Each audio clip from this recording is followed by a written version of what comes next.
Welcome, viewers. In today's discussion, we delve into the problem of military recruitment challenges faced by the United States. We dissect the pro-CCP stance within the U.S. establishment. We examine the repercussions of Obama's and Biden's failure in Asia. We then explore Eastern and Northern Europe's preparations for a potential hybrid confrontation. The controversial topic of the Wuhan virus takes center stage. Explore the psychological profile of Vladimir Putin, taking a trip back to the early 90s in Russia. Get ready for an inside look at the current state of the CIA and FBI. Welcome to the show. Hi everyone. Today our guest is Michael Waller. He's a national security professional with unconventional views. That's what he writes on his LinkedIn, and I like it a lot. He has a PhD in international security affairs and 13 years as a graduate school Annenberg professor, and more than 30 years experience in international communication. He recently published a book that became instantly the first day a bestseller on Amazon. Michael, welcome to the show. Nice to be with you. Thank you. Would you like to add anything to your bio? Well, it's just that all my life since I was a teenager, I was against totalitarianism and Marxism and have been that way ever since. Oh, I have to say, we just talked about this briefly before the show. You have a beautiful background. That's your own house, right? Yes. Fantastic. Looks really cool. Thank you. Good. I wanted to ask you, maybe we start with the compliance of the US military. What happened over the last 2 decades where the US is maybe trying to change this now?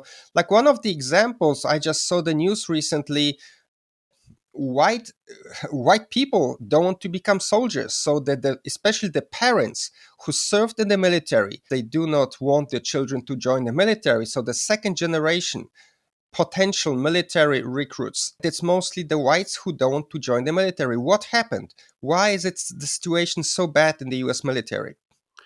Well, there's been an ideological takeover of the United States government, like so much of society in Europe and in North America.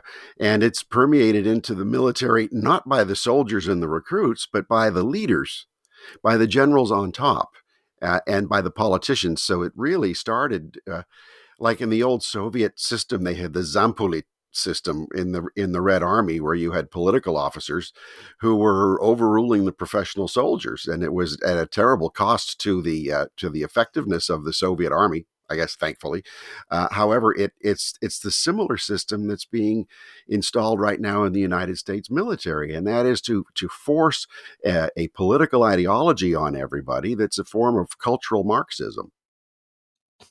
I had a few guests here before you, like Jim Fennell and Grant Newsham, who have been very critical of what's going on. So how could this be going on for decades? Like basically until the Trump administration, this has been the norm. And it just turned around actually a few years ago during his administration. How could this be going on for such a long time? It was really happening a lot earlier than that. It was happening even under in the 1990s. It started to happen, but it was very slow, and people didn't realize what was happening. So things are changing, and we have to go ahead with change, and society's changing. So let's tolerate it. So people tolerated it, and then they tolerated the next extreme and the next extreme, and so forth. So by the time Bush was president, now we're at war in globally, and you have a point where you can't say the word jihadist because it will offend the jihadists. It's okay to kill them, it's okay to drop bombs on them, but it's not okay to offend them. And if this was an absurd policy that was brought out by the George W. Bush administration, and then it when he centralized our security apparatus and intelligence apparatus in the name of making it more efficient, because it was always broken up so that it could never become too powerful. Who comes in but Obama, who has a cultural Marxist view that he wants to impose. So he imposed that from the top. So if you look at the chairman of the Joint Chiefs of Staff, that's the chief military officer of the United States military. He's head of he runs all the military services. It wasn't a combat commander. It was the General Dempsey, the head of the Training and Doctrine Command, which was pushing this type of cultural Marxist propaganda in the military for years before then. So Obama handpicked him to run our whole military and then impose that ideology.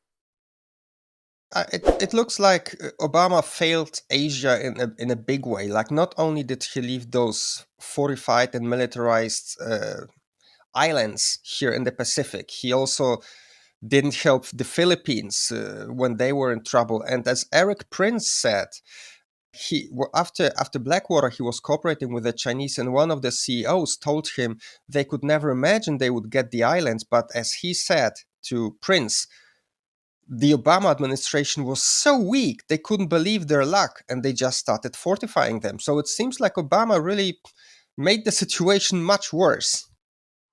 Right. And you see it happening again now, where you have Obama's really calling the shots behind Biden. Biden has lost his mental capacity, and it's Obama calling the shots, and his team. Many of the same people in the Biden administration were Obama people. So now you see this weakness again, and you see the Chinese Communist Party becoming much more assertive, becoming much more threatening. You have Iran becoming much more threatening, firing at our own ships and our own troops, and no retaliation from us at all, let alone what's happening to shut down practically all the business in the Suez Canal, which undermines our ally Egypt. It undermines shipments going to Ukraine. It undermines our NATO allies. And why? Because we're too weak. So if you were a Chinese Communist Party official, or if you were Putin, or if you were the mullahs in Iran, wouldn't you make your move now while the United States is being so weak and so feckless that now's your time to go? And also, just to mention kind of an axis of evil, I mean, we in Eastern Europe and Northern Europe, we are literally preparing for war. Covert actions or hybrid actions from Russia within the next 2 or 3 years. Finland, Norway, Sweden, Poland, we are all, buying arms like there is no tomorrow. So it's just a global attack on the West. Isn't it true? It is true. But arms don't necessarily do it, because if you have weak people as leaders of countries, and you have countries that are surrendering their sovereignty to neighbors who had invaded them before and did terrible things to them and dismembered their country, and now those formerly sovereign countries now want to give their sovereignty back to the former conquerors, it's just insane. And then to destroy the wonderful cultures of these countries that managed to either preserve them or revive them after communism, to have that being destroyed now, it's insane. So it doesn't matter how many weapons, say, Poland buys. It matters how strong the leadership is, and that's determined by the people of Poland. And it's not only the military, it's been going on for decades also in the business community. I mean, I remember reports and articles over a decade ago when China was stealing IP from US, all kind of companies, but the worst is from military companies or contractors. So why didn't they go against it? It's their knowledge and IP that was being stolen. And this was a paradox. My father worked for General Electric in the aircraft engine division, and they brought in a group of Chinese engineers after having brought in Russian engineers, and these were making the jet engines of our various sensitive military aircraft, and they were going into a machine, a part of the where the lathes were operating, which using special alloys. And of course, the Russians and the Chinese both had shoes that would pick up the alloy metal filings to see what our engines are made of. My father reported this to supervisors, and they didn't care. They didn't want to offend the communist Chinese because they thought, we can sell these things to China. And my dad's like, no, they're going to steal it. and so, yeah, it is really inexplicable, apart from the fact of greed, corruption, and moral weakness. If you believe in me, please like it, leave a comment, and share the show with friends. It might not look like it, but I have quite a lot of expenses. I am not asking for money, only for support. The goal of this program is to spread the knowledge. Where did this exactly come from? Were they not aware, or they just didn't care and thought, I just have to make profits as long as I'm CEO, and that was just the general attitude? Like, no one really cared?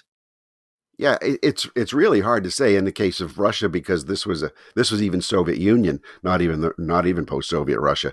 But in terms of China, an emerging strategic adversary who American companies were looking to build that up just in the name of increasing their profits. But they didn't end up selling products to China. They ended up transferring their factories to China and then losing control of all their technology. And how all this then in the end destroys the world, we could see this during the outbreak of the Wuhan virus. Maybe you could talk about that, because this was a absolutely fantastic operation conducted by the CCP, and still no one calls them out on that. And the only one who actually did, the Australian government, was punished severely, and since then no one brings it up. Right. Well, it's great that you called it Wuhan virus, because 4 years ago this week, even the CCP was calling it Wuhan virus. Yes. And it was only when Xi Jinping came out and went to disclaim any responsibility. If you're going to be absolute ruler of your party, then you have to take blame when it goes wrong. But so he embarked on a campaign to make sure that the Chinese Communist Party wasn't responsible, nothing in China was responsible, and that we're all a world community now and we have to work together. So you had this virus being developed. What did they do when the virus broke? They repressed the scientists at the Wuhan Institute of Virology who reported it to other scientists. They disappeared some of them. They destroyed the evidence and the early testing so that you couldn't build testing kits or anything. They denied it. They kept repressing people, and then they grabbed journalists, and then Oh, and then 4 years ago this week, the city of Wuhan had the big Lunar New Year party for 40,000 families out to have one big party. And then the Chinese Communist Party was letting, hundreds of millions of citizens in a dictatorship, right, travel all around the country and abroad, spreading this virus around. And then who do they put in charge of handling the problem? A 3-star People's Liberation Army general who is head of the biological warfare program. No country in the world has a 3-star general in charge of a biological warfare program, but the Chinese Communist Party does. So they were doing everything they could to push blame away from the CCP and to say, oh, we're all just working together. And of course, they've co-opted the World Health Organization to no longer use the geographic names for places where viruses were first discovered or where the outbreaks began, right? So it could not be called Wuhan virus or Chinese virus or CC, whatever. And then when there was the different variants using the Greek alphabets, and just by happenstance, it happened to be the letter Xi in Greek, and it transliterates wonderfully in English to Xi Jinping's name. And so what happened? The whole medical profession globally said, oh, we're not going to use that because why? We don't want to offend Xi Jinping. Yes, I remember at the very beginning all those articles about the Chinese eating bats, and like it had nothing to do with the lab that was just coincidentally nearby. So this was the narrative for months until Yeah. actually somebody in the West woke up. So that was really a fantastic operation from the side of the CCP. They really pulled it off in a brilliant way. And actually, until nowadays, there is still no responsibility, nothing. No, nothing. And the whole idea, we called for reparations at the Center for Security Policy. We said that the whole world should be demanding reparations from the Chinese Communist Party. We should seize CCP assets. We should seize CCP Belt and Road Initiative infrastructure, assist other countries, especially poor countries, to physically seize these CCP-funded assets and then not have it affect the creditworthiness of the countries. And so we all band together as civilized societies against the CCP. That would have just broken the back of the CCP. And if you did it right, you'd be pitting Chinese billionaires, CCP billionaires against one another because it's their loans and their investments and their heavy equipment and everything that they're just losing. And Xi Jinping would have disappeared in a week. And you could even have broken up the party that way. But of course, nobody wanted to do that. And this is what we should also be doing with the Russians. But it's with China, it will be even more difficult, and they have way more influence over the West than the Russians do. So that would be but really as you difficult. noted earlier, though, they're very cautious in how they act. So, like as with the islands when Obama was president, they weren't going to take those islands. They just saw weakness on the American side. So then they went and they took those islands and they fortified them, and now they're considered the Chinese Communist Party considers it basically Chinese territory to be guarded by the People's Liberation Army Navy, and they're now expanding again. So, but if imagine if you hit back, because the CCP cannot take sudden changes. They have to plan everything.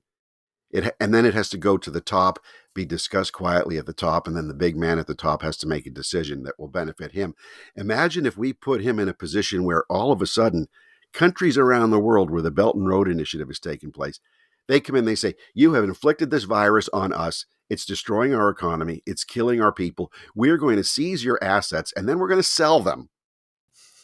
And there's nothing you can do about it, because the G7 or the whatever the world's biggest economies, they're all going to back us, back our credit worthiness, so that we can do this without any negative effect on us in terms of getting other loans and financing, because this is strict and just reparations from the institution that created this virus and unleashed it on the world. I wanted to stay for a moment with Russia, because I know you wrote a psychological profile of Vladimir Putin. Could you please talk a little bit about that? Oh, nobody wants to talk about that because it's so politically incorrect. So what we did is we had heard, I had years ago done my doctoral dissertation research in Russia during the Soviet collapse. So I was there in December 1991 in the Kremlin when Russia and Ukraine and Belarus seceded from the USSR. And then I was working with Russian journalists and human rights activists to ransack KGB offices. And then we were given access to KGB offices in Moscow because nobody knew what to do and nobody was in charge for a while, and there was great uncertainty. It was a wonderful time to be there. As a consequence of this, though, when we could see the way things were going, that the KGB and the gangster capitalism were merging, and that ultimately the Chekisti, or the KGB people, were going to emerge on top, which is precisely what happened. But nobody wanted to hear this in the early 1990s. They just wanted to hear rosy optimism about Russia and not offend Russia, because we were called Russophobes. We were unduly and unreasonably afraid of Russia, and a phobia being a mental illness, it's like Islamophobe or any other kind of phobe. So anyway, I got to know people who knew Putin once he emerged. I'd met him in 94, but he was just a minor official in St. Petersburg, and I didn't even know who he was. Later on, I realized that I had met him. But when he came in to take over state security, and I was following this in my academic research, I said, hey, I want to find out more about Putin. So I talked to people in St. Petersburg who knew him as a teenager. And 3 sources: that he was a member of a street gang in St. Petersburg that raped effeminate boys. So, this doesn't come up in your common biographies of Putin, but I had it three different people who didn't realize that they were each talking to me, and it was at 3 different times over a period of years. And then I found what Putin had studied: English, he studied German, he studied law, to become a foreign intelligence officer in the KGB. That's the most prestigious part of the KGB, and you could be stationed abroad, and then you're a spy master. Everybody calls Putin a spy master. He never mastered any spies. He was never a foreign intelligence officer, because when he was at the KGB Andropov Higher School, he'd been admitted into the KGB, and they came back and they said, look, we did our background investigation of you, and you had this street gang issue, and you're going to be compromised in the West. You can never become a foreign intelligence officer in the West because of this in your background, but you make a great internal security officer as a thug. So what did they do? They moved him to Dresden and had him supervise the local Stasi offices. So he was never a spy master. He was never a glamorous, somebody working against the West. He was just working as a thug to repress other people under communism. So we were trying to look at Putin's behavior and to try to figure out, why does he act this way? Why he was erratic before. I mean, we depended on Putin in the Afghanistan war because our military was sending a lot of cargo to Riga, and it went from Riga through the port system onto the Russian railway system to Central Asia and down to Afghanistan. So you could work with Putin in certain ways. He didn't need to be aggressive or offensive, but he still had some issues that you knew how to deal with. And if you know someone's psychological profile and their vulnerabilities in their background, like any good intelligence officer would, you would know how to work that person to your advantage. Yes, So a colleague and I wrote this psychological study of Putin, modeled after the British and the American OSS psychological profiles of Hitler during World War II. What is it that motivates him to act the way he does? What are his fears and why? And how can we manipulate that psychological vulnerability to our advantage? And so we concluded that this man is a repressed homosexual. And in a society like Russia, you cannot be, you know, even repressed. You can't be that way. But imagine him being this big alpha male, super masculine. He wrestles tigers and goes around bare shirted and he's the only, leader in the world who wears a cross, and it's like, wow, he's defending what's left of civilization. Let's admire this guy. No, let's take him down because he's got this issue where he's vulnerable and he's weak, and you can blackmail him, you can threaten him, you can manipulate him in whatever way. But there was no interest in the United States because this is a homophobic way of thinking. yeah, This but will he's offend got people. two wives and two daughters. That's kind of, yeah, but so do a lot of people who live in the I closet. know. Yeah, I understand. I agree. Yes. Yeah. So we thought, well, let's uncloset him. But then I was told by some let's say others in Washington who deal in Russia policy, we can't do that because it will offend gay people. It will hurt their feelings. It's like, come on. We're not trying to hurt them. We're trying to hurt Putin and benefit ourselves. So you mentioned here briefly his actually maybe conciliatory approach. At the beginning of their attack on Ukraine, actually he apparently agreed to cooperate with the West for some agreements or cooperation, but it was turned out by the Biden administration. So again, this would mean, if that's true, that he in a way he was able or eager to work with the West. He didn't want it to escalate to such an extent, if that's true. Well, a colleague and I wrote, Andrei Ilarionov and I, and Andrei knows Putin well because he worked for him directly. And so we wrote a piece right before the Ukraine invasion, and it looks awful now because it was wrong, but it was also right. We said Putin isn't going to invade Ukraine because he doesn't need to. Because the West was acting so weak. You had the Germans, you had the Biden administration. They were doing nothing. There was no strategy to deter Russia from this. There was no nothing, right? And Europe was most of Europe was acting very weak. It was mainly Poland and the UK that were the strong ones, and then a couple surprise countries. But you can't do anything without the Germans or without the Americans. So what's going to happen? So we thought Putin is gaining so many concessions from the West already. He doesn't need to invade Ukraine to get his way. So meanwhile, the Biden administration was doing what? It was telling all the embassies, leave Kyiv, close down your embassies and move to Lviv. And then was trying to get Zelensky to move his government to Lviv, because they said the Russians are going to conquer Kyiv in 1 to 4 days, which was completely, but these were the lies that the Russian military was telling Putin, that they could take it over in 1 to 4 days. The United States government was picking up that intelligence, and rather than analyze it carefully and say, you know what, they're in no situation to be able to do this, there's ways to stop it. If we're firm, and if we keep our embassies in Kyiv and say, Putin, if you so much as scratch a NATO diplomat, you're declaring war on NATO. He wouldn't have invaded, but it was just weakness. Why not invade if people are going to be weak? So really the surprise was Poland and Boris Johnson and maybe Estonia and a couple of other countries that were just so robust. But there was no U.S. leadership there. It was always these European countries pushing the Biden administration to get involved in Ukraine. But to this day, Congress has asked the Biden administration for a strategy for Ukraine, and the Biden administration won't provide a strategy.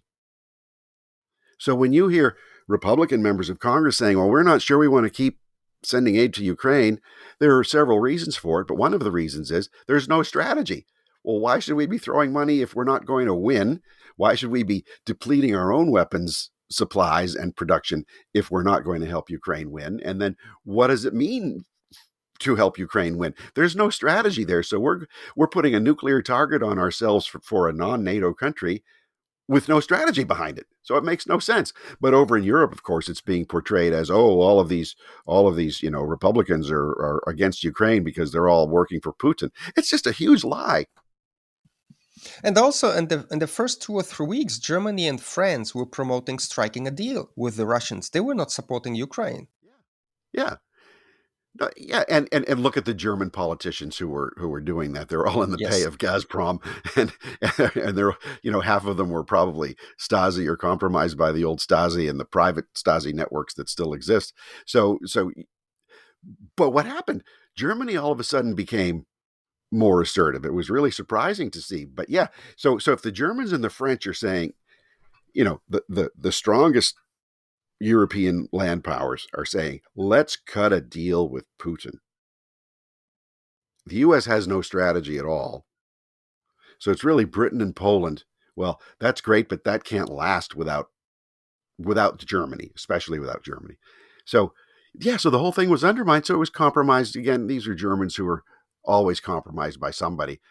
Lenin died, 100 years ago this week, and we all mustn't forget that the Bolshevik Revolution was an intelligence operation of the German military general staff and the Reichsbank in order to take pressure off Germany's Eastern Front during World War I. We can never forget that there was not an indigenous revolution. So Germany's been a problem for more than a century for Europe. And again, it was this time, not because it was too strong, but because it was too weak. So this provokes leaders like Putin, and it provokes people like the Xi Jinping and the Chinese Communist Party. Yeah, so if we don't act strong on Ukraine, it will provoke Xi Jinping. If we don't act strong on Taiwan, it will provoke Putin further. So it's our own fault in the West for having zero strategy after the Cold War on what is our purpose beyond, promoting democracy, whatever that is. Let's all become secular, post-Christian, rainbow republics. I wanted to ask you a little bit about your book and the situation in the CIA and FBI. Like, could you talk a little bit what's going on there? Well, what you see in the American military, as you do in Europe and many other parts of the world, is this militant ideological imposition of very radical views that are countercultural, and they're even against nature, and they're being imposed not in the name of tolerance, or they seem to be, but it's an ideology that people must not only comply, and having lived in a communist country, it's not enough simply to comply or simply to not criticize. You have to actively show support for the ideology, whether it's waving your little red flag, or you're wearing some silly pin, or reciting, singing some party song or whatever. It's the exact same thing we're seeing now. So it's really, we all tend to think of Marxism as an economic ideology, the Communist Manifesto and Das Kapital from 1848, which is really what Marxism became. But if you go to the original Marx from 5 years earlier, 1843, it was destroying Western Judeo-Christian culture and everything about it: religion, heritage, family, even the Greco-Roman roots of our culture. Destroy it all. Relentlessly criticize it all. Tear it apart. Tear apart the family structure, because families are repressive. Culture is repressive. Religion is repressive. Morals are repressive. All the goodness of Western culture is repressive and has to be destroyed. So this has been revived. It was actually the Bolsheviks revived it in 1922, and they had a Communist International meeting in Moscow at the Marx Engels Institute, and you had the Comintern leaders there, and you had György Lukács, a Hungarian Bolshevik who was the architect of the Red Terror in Hungary, and in the Bolshevik Hungary, and then pioneered the sexualization of small children to tear families apart. So he was at this meeting. Who else there? The great, not Polish born, but not, he was a Bolshevik, Felix Dzerzhinsky, the head of the Cheka, what became the KGB. He was there, along with agents from all around the world, and their goal was to set up a school which became the Frankfurt School in Germany. to have a cultural Marxist revolution to tear apart Weimar Germany now by destroying its culture and then tearing out the center of the country so that the communists would then fight the Nazis, and because there'd be no center left in the country. Well, Hitler beat them to it. So the Frankfurt School, these are controlled Soviet agents and then their fellow travelers. They moved to France, they moved to Switzerland, they moved to Britain, and then they moved to the United States. And they set up this critical theory ideology, which is cultural Marxism, which is what we see now with diversity, equity, and inclusion. That's just tearing apart all of our societies. We see it in Europe. No one's more militant about pushing this than British MI6 intelligence, like the CIA is doing it, like the Australians, like the New Zealanders, like the Canadians. So the Five Eyes of the world's, the West's intelligence community, are all become ideological, embracing something that was begun by the Cheka and the Comintern. So how does it now affect the politics, and where do you see this going in this election year in the US? Oh, well, they'll stop at nothing to keep control. They don't want an outsider coming in to disrupt this equilibrium. First, there's a huge financial interest where government is such a huge employer of private companies, large and small. So you put in your 30 years in the federal government service, you get your retirement pension, you keep your security clearance, so then you can go back to your friends in the system, you set up your own outside company, and then you get contracts, and you can make $500,000, $1 million, $10 million a year, depending on the nature and the sizes of the contracts, build up a huge business that way. And if you look at the wealth map of the United States, where our different states are divided up into counties, the 9 of the 20 wealthiest counties in the United States are in the Washington, D.C. area. Yet there's no indigenous industry in the Washington, D.C. area. It's all central government. So when you have a politician coming in saying, I'm going to drain the swamp, it's going to take away the livelihoods of all these rich people who are just sucking money away from the taxpayer and driving us deeper and deeper into debt. And it's going to collapse our currency at some time, but they don't really care. And then you have a lot of corruption of foreign influence harming us as well. The Chinese Communist Party is probably the worst offender of all, the most successful, along with the dictatorship in Qatar in the Middle East. Liking and subscribing is greatly appreciated, and it helps me keep this channel going. My goal is to spread the opinions and experience of the best people in this industry. We recently had those extreme sentences for the January 6th people who were, some of them weren't even there. And now apparently the Department of Justice explained they would even expand it to people who were in the area, not even in the capital, just walking around. What does it tell you? I mean, that's an attack on Trump supporters to so people don't talk about him, don't support him, like anyone connected to him might end up in jail. Well, this is an ideological thing. They have taken law enforcement at the central government level, which we never used the term central government before because we didn't really have one. We were a decentralized country, but and they've weaponized it against people for political reasons. So if you're trespassing at the U.S. Capitol that day because there were supposed to be fences and police and signs because it was a joint session of Congress and it was a very sensitive occasion, so they had extra security. It wasn't there. You know what? I know. I was there. I walked up on the Capitol grounds. I looked around. I did videos. I talked to people, and then I wrote a report on what I saw. But I'll be one. But I live on Capitol Hill. I live just a few blocks away from the Capitol. So what are they going to do? Come after people like me too, just because I wrote things they didn't like? That's what you're seeing now. Meanwhile, you can spy for the Chinese regime and get a 2-year sentence as opposed to a 22-year sentence by some of these people who were at the Capitol. Okay, so just to wrap it up, where do you see all this going in the future? We have strong enemies like Russia, like China, Iran, and the weakened West, the European Union weak economically, falling apart, the US kind of like that. Where do you see all this going? Well, I'm not a globalist. I'm a America first person, but I think everyone should put their own country first. And if you have well-minded, well-grounded people who put their own countries first, then we're going to find that most of the time we have the same interests. So we're natural allies with each other. So it doesn't mean we have to be against people in other countries or other countries at all, because we're all going to have shared interests. And this is what President Trump proposed when he gave his speech in Riyadh and then in Warsaw. Everyone pursues their national interests first, and places like Poland and Taiwan, they could be our closest friends and closest allies, and that's going to come back. So that's the first thing.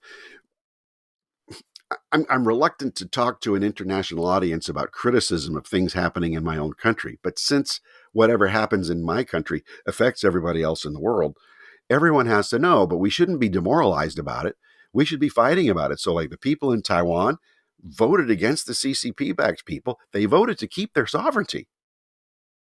We have a great deal of common interest then with Taiwan. The thing is, the Taiwanese government needs to work a lot harder to engage Americans, to educate Americans, and to build friendships and relationships the way it used to do. So there's no good, solid connection with Taiwan like there used to be a long time ago. Poland, it's a lot easier. It's been a lot easier to do, but I think Poland and other European countries really have to build. We all have to build better relations with each other to let each other know what's happening among the globalists who want to destroy the sovereignty of our own countries and put us under some sort of central, whether it's UN or World Economic Forum or EU, on steroids or CCP or whatever type of dominated world order that they're looking at. We all have to stick together, fight this in our own countries, and help one another fight it, and then back each other up. Michael, thank you very much for your time. It's great to be with you. I appreciate it a lot.